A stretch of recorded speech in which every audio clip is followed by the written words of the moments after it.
17º domingo do tempo comum, ano C. Na oração, insistir no necessário. Primeira leitura, Gênesis 18, 20 a 32.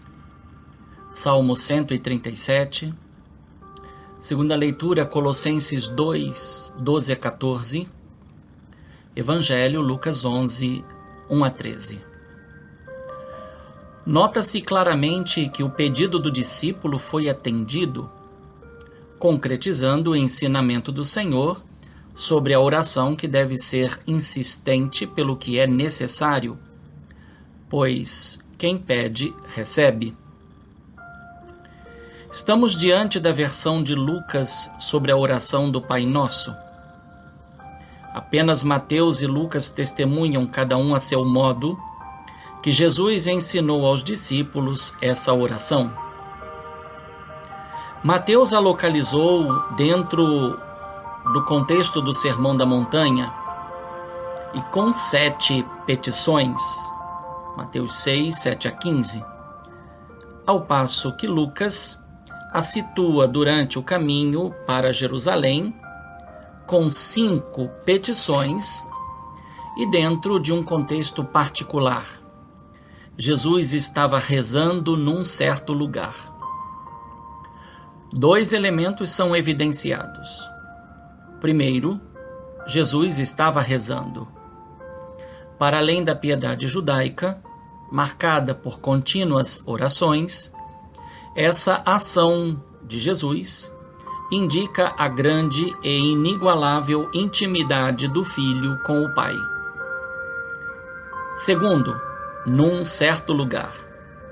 Poderia levar-nos a pensar que a referência é vaga, quando, ao contrário, é digna de precisão, permitindo que se diga, inclusive, num lugar certo, isto é, devidamente escolhido por Jesus para essa finalidade, a fim de que pudesse despertar o interesse dos discípulos pelo que estava fazendo. Lucas, ao dizer, quando terminou, um dos discípulos pediu-lhe, mostra, por um lado, que Jesus sabia dedicar tempo para a oração, e, por outro lado, mostra que os discípulos sabiam respeitar Jesus e o tempo que dedicava à oração. Jesus só foi interpelado pelo discípulo quando terminou. Ao lado disso, nota-se que Jesus soube influenciar, mas não impôs a oração para os discípulos. Ela brotou como o interesse de um deles em nome de todos. Senhor, ensina-nos a rezar, como também João ensinou a seus discípulos. 3 particulares saltam aos olhos. O primeiro é o vocativo, Senhor, que revela a fé pós-pascal dos discípulos. O segundo é o reconhecimento das qualidades do Mestre ao pedir. Ensina-nos a rezar. Com isso, verifica-se que é preciso aprender com o Mestre o modo e o como se deve rezar. O terceiro é o argumento que convence, pois referiu a uma prática de João. Não sabemos que discípulo fez o pedido a Jesus, mas podemos pensar que, antes de seguir Jesus, pode ter feito parte do grupo que seguia João Batista. Assim, revela-se que os mestres, na época, não transmitiam apenas conhecimento sobre determinados pontos, mas procuravam ensinar seu modo próprio de se colocar diante de Deus. No caso, por certo, Jesus despertou interesse pelo modo e pelo como se colocava em oração. E mais, o discípulo quer aprender o que deve dizer a Deus. Não obstante, na época, tivesse a tradição orante do seu povo, codificada em tantas orações nos livros sagrados, e em particular no Saltério. Jesus acolhe o pedido do discípulo, mas antes de ensinar o seu modo filial de rezar, determinou: quando rezardes, isto é, quando cada um se dispuser a se colocar diante de Deus. Então dizei: Pai, santificado seja o teu nome.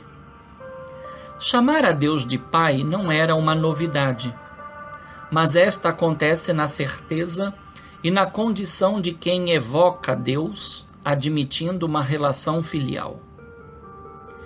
Ao invés de dizer santo é o teu nome, como um reconhecimento, o uso do particípio passivo evoca a condição da relação entre o pai e o filho que reza. Que Deus seja santo é sabido e declarado pelo próprio Deus, que também quer que o seu povo seja santo porque ele é santo. Levítico 19:2. Mas Deus é declarado santo no meio dos seres humanos, por cada filho que, em Jesus Cristo, adere à sua vontade e honra o seu santo nome. Se o ser humano nada pode acrescentar à santidade de Deus, pode, porém, como filho, reconhecer essa santidade, honrando o seu santo nome. Venha o teu reino, isto é, a nova condição de vida para os filhos, que, a exemplo do Filho Jesus, expressam na própria vida o reinado de Deus, na adesão incondicional à sua vontade. Dá-nos a cada dia o pão de que precisamos. Este é o pedido pelo alimento necessário, que não se reduz só ao material, mas também ao espiritual, pois não só de pão vive o ser humano, mas de toda palavra que sai da boca de Deus, em particular a boa nova que é Jesus e proclama no seu ensinamento. Perdoa-nos os nossos pecados, pois nós também perdoamos a todos os nossos devedores. Esta petição é a única que aparece condicionada a uma ação recíproca, porém com um particular lucano. A Deus se pede perdão dos pecados, pois só Deus pode perdoá-los. Mas o ser humano é quem pode perdoar os seus devedores, pois as dívidas são contraídas entre os homens e por estes devem ser perdoadas. Talvez por isso Lucas usou dois termos diferentes. E não nos deixes cair em tentação. Diante da certeza da fragilidade humana, marcada pelo pecado original, quando pela primeira vez o ser humano cedeu à tentação e desobedeceu, a última petição é mais do que um pedido de ajuda e socorro. É uma declaração de que só em Deus é possível ficar de pé diante das seduções. Digno de nota é a ausência do maligno na versão do Pai Nosso em Lucas. A razão poderia ser encontrada na certeza da vitória de Jesus alcançada por seu mistério pascal. O maligno está vencido e já não tem mais poder sobre o ser humano. Após ter satisfeito ao discípulo que pediu que ensinasse a rezar, Jesus acrescenta uma parábola, versículos 5 a 8, pela qual ensina que a oração tem a ver com o quando da necessidade. Se entre amigos o necessário é obtido pela insistência, pela oração é possível obter o que se pede, encontrar o que se procura, e a porta se abre para quem bate. Novamente, partindo da sensibilidade humana representada na relação entre pai e filho, Jesus alcança o clímax do seu ensinamento sobre o sentido da oração do Pai Nosso: pedir a Deus o que Ele quer dar. É aqui que se compreende o sentido da omissão: seja feita a tua vontade na terra como no céu, mas que está devidamente presente na última parte, Quanto mais o Pai do céu dará o Espírito Santo aos que o pedirem. Não há dúvidas, o Espírito Santo é o necessário a ser pedido ao Pai. É nele que podemos chamar a Deus de Pai, Romanos 8,15. E isto acontece pela experiência do batismo, que nos confere a graça salvífica e seus efeitos, como citados na segunda leitura. Estar vivo em Cristo é a nova condição recebida pela fé em Deus e no seu amor. Esta fé e este amor são as garantias de que existe verdade na oração dirigida a Deus, pois se inspira na sua justiça, que não quer a morte do pecador, mas que se converta e viva. Assim se compreende a apreensão de Abraão por seus parentes, que estavam correndo risco de morte por viverem entre os habitantes de Sodoma e Gomorra. Na dinâmica desse 16º domingo do tempo comum, a primeira leitura já atesta que, se Deus escuta a oração do justo Abraão, 17º domingo do tempo comum, muito mais escutará a oração dos justificados por Jesus Cristo, que a ele elevarão a oração que foi ensinada para ser modelo de toda e qualquer oração dirigida a Deus.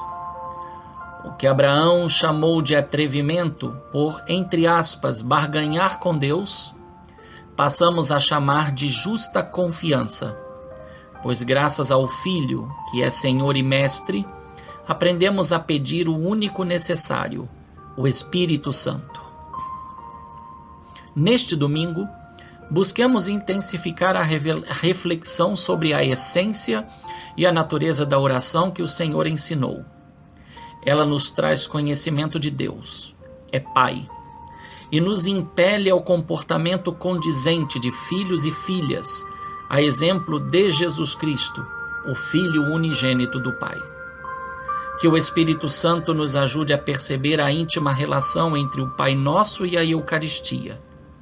Nos permita refletir em cada gesto e palavras que ouvimos e proclamamos, a fim de que o amor de Deus em nós seja perfeito e digno de ser testemunhado pela caridade fraterna, na família, na igreja e na sociedade. Que a nossa postura orante se torne veículo de comunhão com Deus, com os irmãos e irmãs. Bom e santo domingo a todos. Um fraterno abraço. Padre Leonardo Agostini.